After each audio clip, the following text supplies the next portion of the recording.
ആറാം ക്ലാസ്സിലെ മൽഹാർ ഹിന്ദി പാഠപുസ്തകത്തിലെ രണ്ടാമത്തെ ചാപ്റ്ററായ ഗോൾ എന്ന ഈ കഥ പ്രശസ്ത ഇന്ത്യൻ ഹോക്കി പ്ലെയറായ മേജർ ധ്യാൻ ചന്ദിൻ്റെ ജീവിതാനുഭവത്തിൽ നിന്നെടുത്തിട്ടുള്ള ഒരു ഭാഗമാണ്. കഥ ഇപ്രകാരമാണ്. ഈ പാഠത്തിൻ്റെ പേര് ഗോൾ എന്ന് വായിക്കുമ്പോൾ നിങ്ങളുടെ മനസ്സിൽ പന്ത്, റൊട്ടി, ചന്ദ്രൻ എന്നിങ്ങനെ വട്ടത്തിലുള്ള ചില വസ്തുക്കളുടെ പേരോ ചിത്രങ്ങളോ തെളിഞ്ഞു വന്നിട്ടുണ്ടാകാം. എന്നാൽ ഈ പാഠം സവിശേഷമായ ഒരു ഗോളിനെക്കുറിച്ചും അത് നേടിയ വ്യക്തിയെക്കുറിച്ചുമുള്ളതാണ്. പ്രശസ്തനായ ഒരു കായിക താരത്തിൻ്റെ സ്മരണകളിൽ നിന്നുള്ള ഒരു ഭാഗമാണിത്. ആരായിരുന്നു ആ പ്രശസ്ത താരമെന്ന് നമുക്ക് വായിച്ചു മനസ്സിലാക്കാം. 1905 പ്രയാഗ്രാജിലെ ഒരു സാധാരണ കുടുംബത്തിലാണ് ഞാൻ ജനിച്ചത്.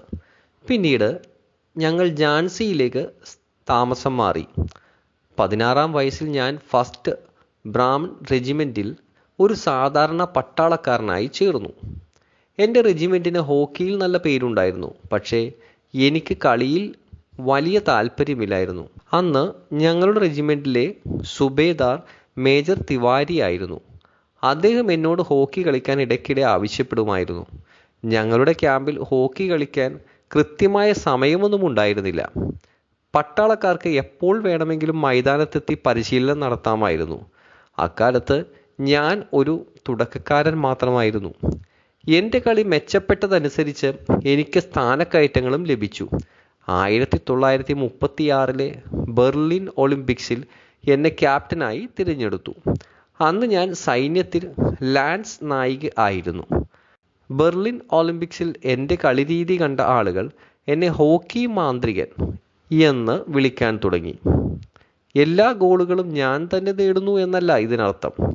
പന്ത് ഗോൾ പോസ്റ്റിന് അടുത്ത് എത്തിച്ച് അത് എൻ്റെ സഹതാരത്തിന് കൈമാറാനാണ് ഞാൻ എപ്പോഴും ശ്രമിച്ചിരുന്നത്. അങ്ങനെ അവർക്ക് ഗോൾ നേടാനുള്ള അവസരം ലഭിക്കുമായിരുന്നു. ഈ കായിക മനോഭാവം കൊണ്ട് ഞാൻ ലോകമെമ്പാടുമുള്ള കായിക പ്രേമികളുടെ മനം കവർന്നു. ബെർലിൻ ഒളിമ്പിക്സിൽ ഞങ്ങൾക്ക് സ്വർണ്ണ മെഡൽ ലഭിച്ചു.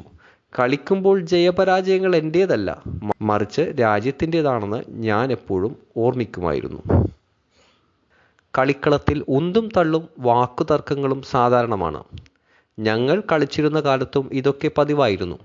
1933 കാര്യമാണ്. അന്ന് ഞാൻ പഞ്ചാബ് റെജിമെൻറ്റിന് വേണ്ടിയാണ് കളിച്ചിരുന്നത്. ഒരു ദിവസം പഞ്ചാബ് റെജിമെൻറ്റും സ്പോർട്സ് ആൻഡ് മൈനേഴ്സ് ടീമും തമ്മിൽ മത്സരം നടക്കുകയായിരുന്നു. മൈനേഴ്സ് ടീമിലെ കളിക്കാർ എന്നിൽ നിന്ന് പന്ത് തട്ടിയെടുക്കാൻ ശ്രമിച്ചുകൊണ്ടിരുന്നു. പക്ഷേ അവരുടെ ശ്രമങ്ങളെല്ലാം പരാജയപ്പെട്ടു. അതിനിടയിൽ ദേഷ്യം വന്ന ഒരു കളിക്കാരൻ തൻ്റെ ഹോക്കി സ്റ്റിക്ക് കൊണ്ട് എൻ്റെ തലയ്ക്കടിച്ചു. എന്നെ മൈതാനത്തിന് പുറത്തേക്ക് കൊണ്ടുപോയി. കുറച്ചു സമയത്തിനു ശേഷം ഞാൻ മുറിവിൽ പഞ്ഞിക്കെട്ടുമായി വീണ്ടും മൈതാനത്തെത്തി. വന്ന ഉടനെ ഞാൻ ആ കളിക്കാരൻ്റെ തോളിൽ കൈവച്ച് പറഞ്ഞു, "നീ വിഷമിക്കേണ്ട, ഇതിന് ഞാൻ തീർച്ചയായും പകരം വീട്ടും." ഇത് കേട്ടതും ആ കളിക്കാരൻ പരിഭ്രമിച്ചു. ഞാൻ എപ്പോഴാണ് അയാളുടെ തലയ്ക്ക് സ്റ്റിക്ക് കൊണ്ട് അടിക്കുക എന്ന ഭയത്തോടെ അയാൾ എന്നെ തന്നെ നോക്കിക്കൊണ്ടിരുന്നു. ഞാൻ ഒന്നിനു പുറകെ ഒന്നായി 6 ഗോളുകൾ അടിച്ചുകൂട്ടി.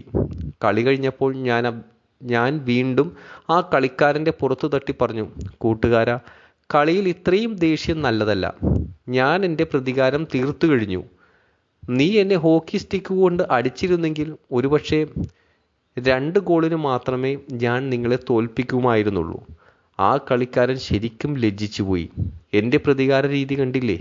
സത്യത്തിൽ മോശം പ്രവൃത്തി ചെയ്യുന്നവർ തനിക്കും മോശമായത് സംഭവിക്കുമെന്ന് എപ്പോഴും ഭയപ്പെട്ടുകൊണ്ടേയിരിക്കും.